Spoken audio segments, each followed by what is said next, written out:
back to Reading Intentions, where I'm talking through what I want my reading life to feel like. No strict TBRs, no setting rules. Hi guys! Girlies, or whatever you identify as. It's your lover, homie, and book bestie, Vanity Lagail, and welcome back.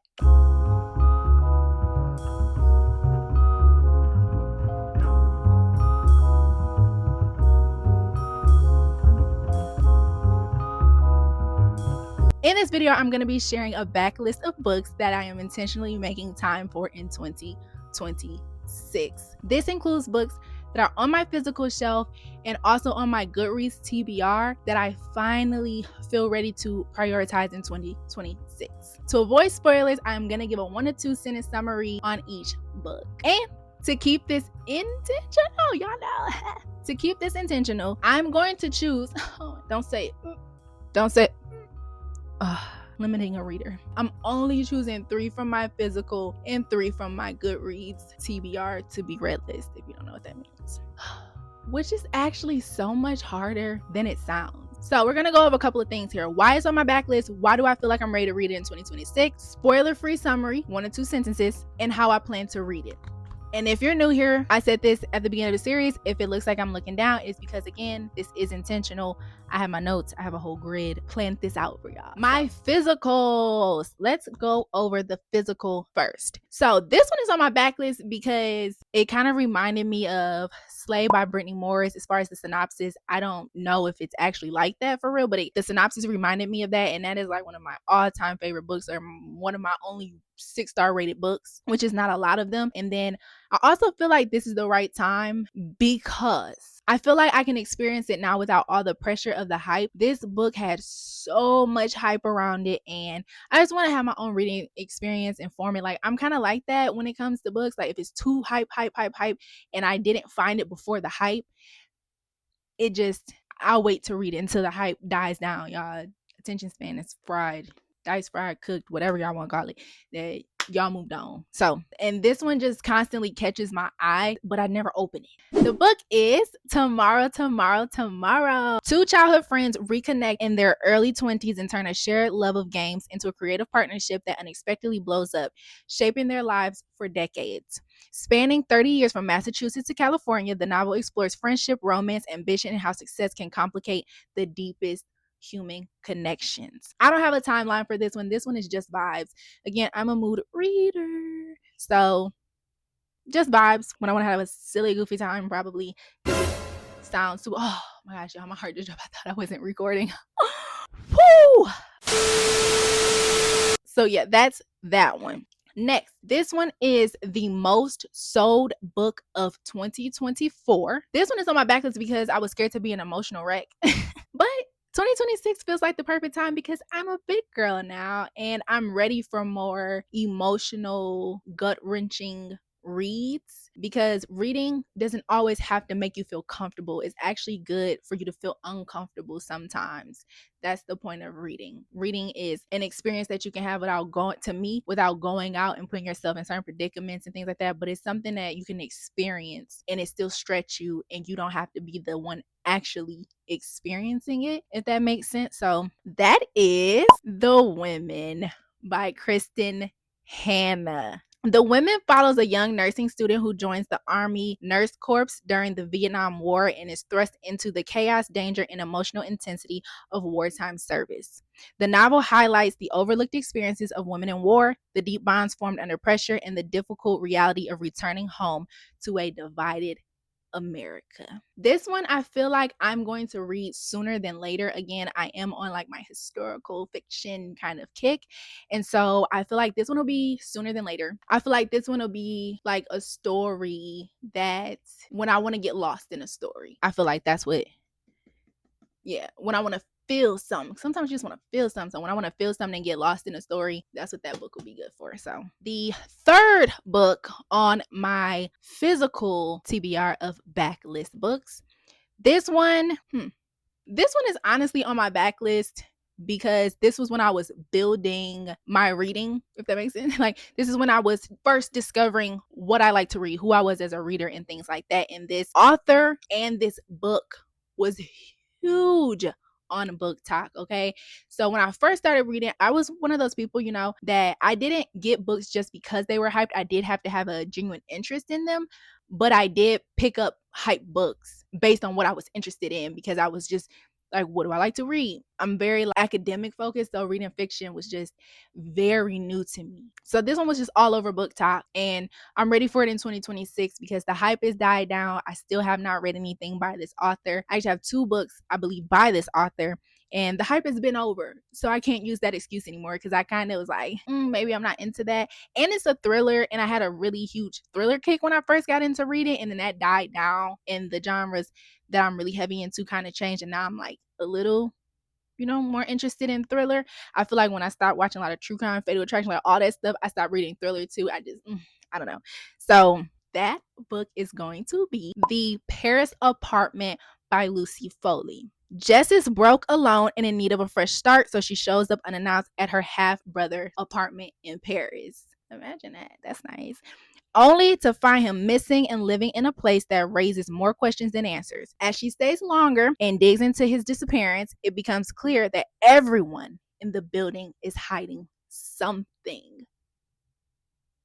So it's giving a little mystery. I feel like this one would be a good rainy, cozy kind of thriller. So at any time, like gloomy, like this probably would have been perfect to start today. I have to look because I'm on my allowed to read 5 books at a time, or I'm gonna get, usually gonna get in the middle of 20. So that's what I feel like this is good for. So those are the 3 on my physical TBR. Now, on to my Goodreads TBR, aka just books I don't physically have. And what I'm learning to do too is if I don't have it, like these, I will buy if they become like a 6-star read that I love. I'll buy them or whatever physically. So these are the 3 for my Goodreads TBR. First up, this one is on my list because it's a thickums. It's a thickums. I wish I had a better reason, but I don't, because every single time I see the book, I'm drawn to it. And I believe back when I added it, I hadn't read thicker books. Now I've read 700, 800 page books. And then I also don't believe I was that into fantasy. This right here is a GOAT in the book community. GOAT. Again, books get so hyped up, but I feel like, let me know, but I feel like this is a GOAT in the book community. Still talked about to this day. 2026 is the right time for this one because your girl's gotten into fantasy. Fantasy is actually one of my favorite genres now. So your girl's gotten into fantasy and I ain't scared. You scared? Huh? Who's scared? You scared? I'm not scared. Are you scared? Who's scared? Who's scared? Not me. Your girl ain't scared. That is going to be The Priory of the Orange Tree by Samantha Shannon. I told you I was ethical. Anyway, a queen must conceive a daughter to protect her realm from destruction as assassins close in on the throne. As her lady-in-waiting secretly shields her through a hidden society of mages, and a dragon rider across the sea faces a life-altering choice, rising forces of chaos in a divided world threaten to unravel everything in this epic women-centered fantasy. This year is big for me in the women-centered narratives, feminism, like that kind of thing. This one, Kindle, will be my bestie. And so will the audiobook, I'm sure. I'm still gonna go check it out from the library most likely because libraries matter, and checking it out does good for the library. So I still might do that. I like to have all the versions. I'm extra, but most likely I'm gonna read on my Kindle. I feel like this one is gonna be best for when I don't want to do anything but read. This is also one like get lost in it. I don't really know the season wise. I just feel like this is just another one where it's like maybe I have a day or two, maybe my daughter doesn't have school, like that kind of thing where you can just completely do nothing all day. Read, eat, sleep, that kind of thing. So that's that one. Next book, this one is on my backlist because honestly, I just kind of forgot about it. And I usually like my translated literary fiction in like novella, novelette sizes. I don't believe I've read a translated work. Sorry, my brother, if you can hear my brother playing a game, but I don't believe I've read a full novel that was translated, not that I know of. And then every now and then I feel like I love translated Asian literature. I'm very open to getting into more. I do have a list on Goodreads of like translated works, but I eat the Asian ones up for some reason. So that is going to be Almond by Wan Peng. excuse me if I get this wrong, Wan Pyong Song. Hope I'm saying that right. I guess I can figure it out if I'm wrong. I don't really know. Put the pronunciation up there. I do apologize. Almond follows a boy that is born with a condition that makes it difficult for him to feel or express emotions, whose carefully structured life is disrupted by a sudden act of violence. When he forms an unlikely friendship with another troubled boy, they are two monsters who look very different on the outside, but they're the same. It's like two monsters on the same coin. I thought I ate. I don't know if I ate. Maybe I ate. Who knows? But the novel explores empathy, connection, and what it means to learn how to feel. So I think 2026 is perfect. I said that because I like the Asian literature translation, and I ain't know whom. You know what I'm saying? Like, I'm a big girl. I can handle like longer literary fiction. So I feel like the idea of human monster in this way, because monsters aren't always what they call monsters, are not always like the ditties of things. You know, like it could be a myriad of things. And I'm really intrigued by the fact that that's the terminology that the synopsis used. Like I put it in my own words, but I plan to read about the human monsters. Ironically, or maybe unironically, but ironically, I feel like on a warm, sunny day. I feel like this is when, you know, again, intentions, it could really, I don't know. I feel like, I don't know, something about this is like, I wouldn't really want to read this on a dreary day per se. The feeling just feels like warm, sunny day, ironically. Last of all the books, but the third on the Goodreads TBR, sixth on the overall backlisted, but certainly not least. And when I say certainly, I mean I feel like I saved the best for last. This one is on my backlist because I feel like this is one of those writers, authors where you don't choose their works choose you. Truly, that's how I feel. So this one, just transparency, I do have it physically, but this one has been on my TBR since, let me look, it's been on there for years. And so 2026 feels like the perfect time because it's like, it's time to get with the program. Like I'm so ready to read one of the icons of American literature, the world renowned, maybe not world, but I feel like it. Someone said the world renowned. We are going to read Recitative by Toni Morrison. This one, I know she has a lot of other popular works and they're probably phenomenal from what I hear, but this is the one, like looking through all her stuff, because again, I want to try different authors. I have a list of also authors that I want to try out that are iconic, you know, and she's one of them. And this is the book that caught out to me. Again, it's